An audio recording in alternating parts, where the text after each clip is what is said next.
sa lahat. So, welcome po sa aking YouTube channel. So, my name is Herbert Flores.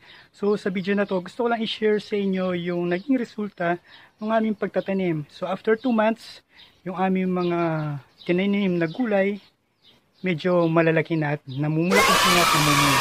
Okay, so please do not panoorin natin mga isang vlog ko ito about gulayan after 2 months.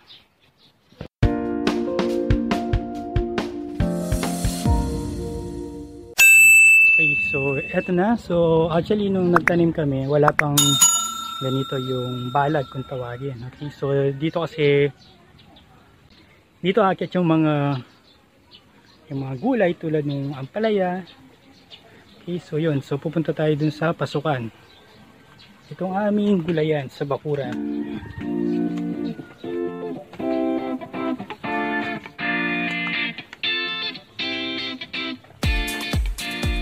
So yan, so kung hindi mo pa napanood yung una kong video, so after nitong video na to, ipapakita ko dun sa huli, okay, or i-click mo yung link below this video para mapanood mo yung kung paano namin sinimulan itong gulayan natin. So after 2 months, ganito na kalalaki yung aming sinanim. Okay, so itong isa is yan, kalabasa. Ayan, so lumalaki na siya. Ito yung kanyang balag. So kapag umusbo na siya at lumaki yan, so dito siya mapupunta. Okay, yan, yun yung balag na tinatawag. So kasama kong gumawa nitong balag na to yung pati ko. And then ito naman yung mga tanim namin okra. Meron din kaming ampalaya.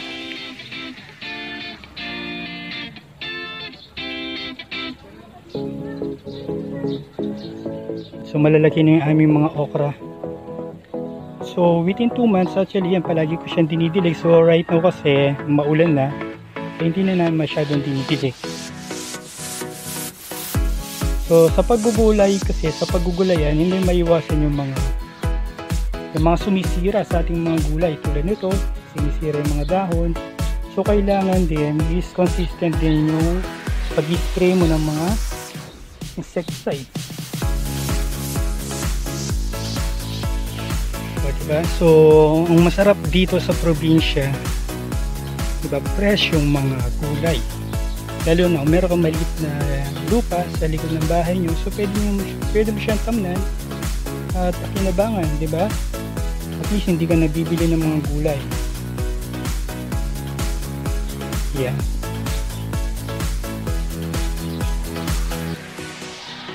Then meron din mga kamatis. So nung una, actually marami na kaming tinanim ng mga kamatis, kaya lang namatay sila. Hindi namin alam kung dahil siguro sobrang init. Yan, itong mga ibang mga okra maliliit pa. Ano ba favorite na gulay mo? So pwede mong i-comment dito sa video na to. Or kung meron ka rin mga gulayan, so pwede mong i-share ano ba yung mga gulay na itinanim mo sa inyong bakuran. Or kung hindi pa sinisimula ng maggulayan, so I recommend na magsimula na kayo na magkaroon ng gulayan. Kahit na nasa urban city kayo, pwede kayong magtanim sa mga pinaglagyan ng mga mineral water, kaya sa mga paso, diba? So lalo na ngayon may programa yung government, yung Department of Agriculture na plant, diba? Yan. Yan po yung mga itsura ng aming mga okra. So binakod namin kasi yung mga manok pumapasok dito. And then sinisira yung mga dahon, naguhukay sila. So nakakatuwang tingnan guys, no? Kaya na pagkagising mo sa umaga, makikita mo mga green leafy vegetables sa yung bakuran. So nakakaalis din ng stress. Yan po. Yan, so ito yung sili, malalaki na. Actually, nakapamitas na rin yung ng sili yung nani ko. 3 bunga. Yan. Okay, then meron din kaming mga talong. So yun, so ito yung mga talong namin. Yan, so may bunga na. So sana wag na lang masira. So tingnan natin. Yan po yung itsura ng talong. Okay. Yan, meron ng dalawang bunga.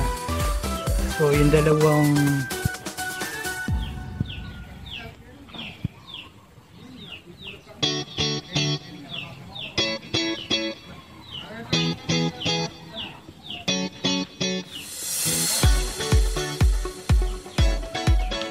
yan, so nasisira din yung balasi, yung mga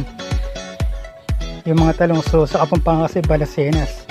Okay, so yun, Kapampangan po kasi ako. So tingnan nyo yung mga dahon niya nasisira, diba? So kung meron kayong maisa-suggest na magandang gamot para sa gulay, so you can comment below po. Yan, pero in-spray na po ito ng tatay ko.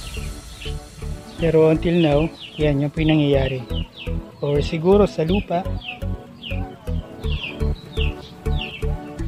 Yan po yung itsura ng aming gulayan dito sa likod. Then meron din kami mga munggo. At sitaw pala. So sitaw yata to. Ay hindi, mga munggo pala to. Okay? So yan, so yan, tapos ito naman yung sitaw.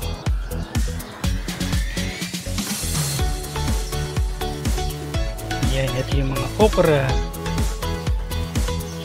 So, diba, kahit konti lang at least kapag namunga to, diba, meron ka ng pipitasin at pwede mo nang iulam. Diba, so masustansya pa. Yan, ito po yung kamatis.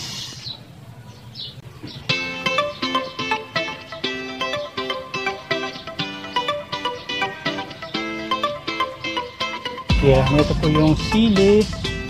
So dito yung mga sili na may nauna ng namunga. So napikas na po ng nanay ko yung unang bunga. So yan, ito namumulaklak na. Diba? So nakakatuwa guys na meron kang gulayan sa inyong sa likod bahay. Diba? Yan, so yung kinakampanya din ng government natin na magtanim tayo ng gulay. So I hope na ma-inspire kayo dito sa aming munting gulayan sa bakuran. So lilipat naman tayo doon sa harap ng bahay namin para ipakita ko sa inyo yung mga iba pa naming tanim, okay?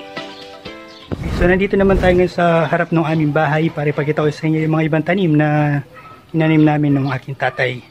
Okay, so tara, samahan nyo ko ulit. So yun, so dito sa harap ng bahay namin, so naglagay din kami ng isa pang balag. Okay, so para dito kumapit yung ampalaya. Okay. So yun, so meron din kami mga kamatis dito. So yun, so meron din tumubong saluyot. Diba, meron din kami kamote. So pwedeng pagkunan ng talbos ng kamote, lalo na kapag ikaw ay niluto ng sinigang, diba?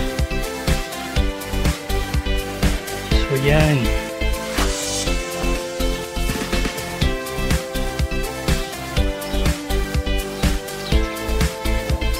Then meron yung mga orchids, diba? So yan, nakakatuwa lang, lalo na pagka umaga, diba? Makikita mo yung kulay green sa paligid mo.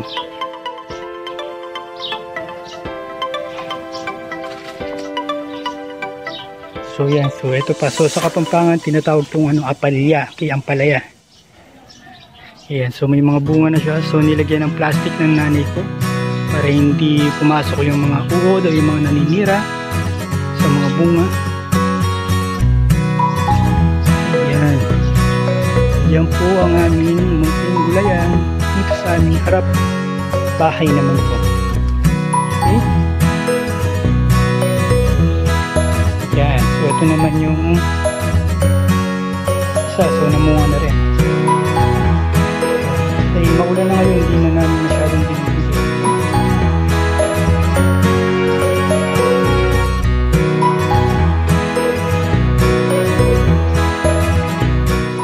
Okay, so thank you very much sa panonood ng aking maiksing vlog sa araw na ito, and I hope na nakapag-inspire ako sa mga tao na nagbabalak magkaroon ng maliit na gulayan sa kanilang bahay, sa kanilang bakuran, di ba? So malaking tulong to sa atin guys, lalo na ngayong pandemic, di ba? So napakamahal ng mga bilihin. So thank you very much sa panonood. So kung meron kang feedback or comment, suggestion, so you can comment below. Okay? So that's all, and ingat po tayo palagi, and God bless.